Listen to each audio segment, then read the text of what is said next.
ನಮ್ಮ ಶಾಸಕರ ಬಗ್ಗೆ ಬೇರೆ ಬೇರೆ ರೀತಿ ಏನಾದರೂ ಸುದ್ದಿ ಮಾಡಿದ್ರೆ ಕೈಕಾಲು ಮುರಿದು ಹಾಕ್ಬಿಡ್ತೀನಿ ನಾನು.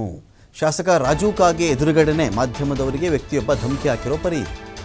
ಬೆವನೂರ ಗ್ರಾಮದ ಜಾತ್ರಾ ಮಹೋತ್ಸವದ ವೇಳೆಯಲ್ಲಿ ಬೆದರಿಕೆ ಹಾಕಿರೋದು ಕ್ಯಾಮರಾ ಮುಂದೆ ಬಂದು. ಬೆಳಗಾವಿ ಜಿಲ್ಲೆ ಅಥಣಿ ತಾಲೂಕಿನ ಬೆವನೂರ ಗ್ರಾಮ ಇದು.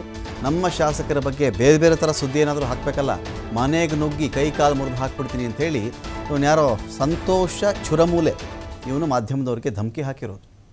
ಮನೆಗೆ ನುಗ್ಗಿ ಕೈ ಮುರಿದು ಬಿಡ್ತೀನಿ, ಕಾಲು ಮುರಿದು ಬಿಡ್ತೀನಿ ಅಂಥೇಳಿ ವ್ಯಕ್ತಿ ಕ್ಯಾಮ್ರಾ ಮುಂದೆ ಬಂದು ಸೆಲ್ಫಿ ಥರ ವಿಡಿಯೋ ಏನಾದರೂ ಮಾಡ್ಕೊಂಡು ಹೇಳಿರೋದಿದು. ಶಾಸಕರ ಎದುರೇ ಬೆದರಿಕೆ ಹಾಕಿದ್ರು ಕೂಡ ಶಾಸಕರಾದಂಥವ್ರು ಹೇಳಬೇಕಲ್ವಾ, ಏನಪ್ಪ ಈ ಥರ ಬೆದರಿಕೆ ಹಾಕ್ತಾ ಇದೆಯಾ ನನ್ನ ಎದುರುಗಡೆನೆ ಅಂತ. ಅವರು ಮಾತಾಡೇ ಇಲ್ಲ, ಸೈಲೆಂಟ್. ಅವರು ಧಮಕಿ ಹಾಕ್ತಾ ಇದ್ರು ಕೂಡ ನೋಡ್ತಾ ನಿಂತ್ಕೊಂಡಿದ್ರು ಶಾಸಕ ರಾಜು ಕಾಗೆ.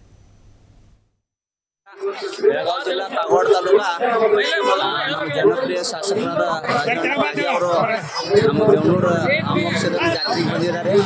ಸದಾಕಾಲ ಅವ್ರ ಫ್ಯಾಮಿಲಿ ಮ್ಯಾಗೆ 1700 ಕೊಡಿಸಿದ್ರೆ 1700 ಕರಿಕಂಬಳಿ ಒಡೆಯಾರ್ದ ಆಶೀರ್ವಾದ ಇರಲಿ. ಯಾಕಂದ್ರೆ ಈಗ ಹೇಳತ್ತೀನಿ ಓಪನ್, ನಮ್ಮ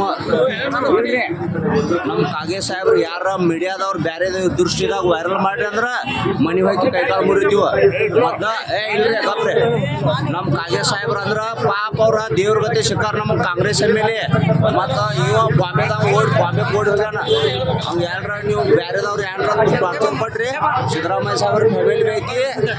ಮತ್ತು ನಾವು ಬೆಳಗಾವಿ ಜಿಲ್ಲಾ ಕಾಗವಾಡ ತಾಲೂಕಾ ನಮ್ಮ ಜನಪ್ರಿಯ ಶಾಸಕರಾದ ರಾಜು ಕಾಗೆ ಅವರು ನಮ್ಮ ಬೆಂಗಳೂರು ಪಕ್ಷದಲ್ಲಿ ಜಾತ್ರೆಗೆ ಬಂದಿದ್ದಾರೆ. ಸದಾಕಾಲ ಅವ್ರ ಫ್ಯಾಮಿಲಿ ಮ್ಯಾಗೆ 1700 ಕೊಡಿಸಿದ್ರೆ 1700 ಕರಿಕಂಬಳಿ ಒಡೆಯಾರ್ದ ಆಶೀರ್ವಾದ ಇರಲಿ. ಯಾಕಂದ್ರೆ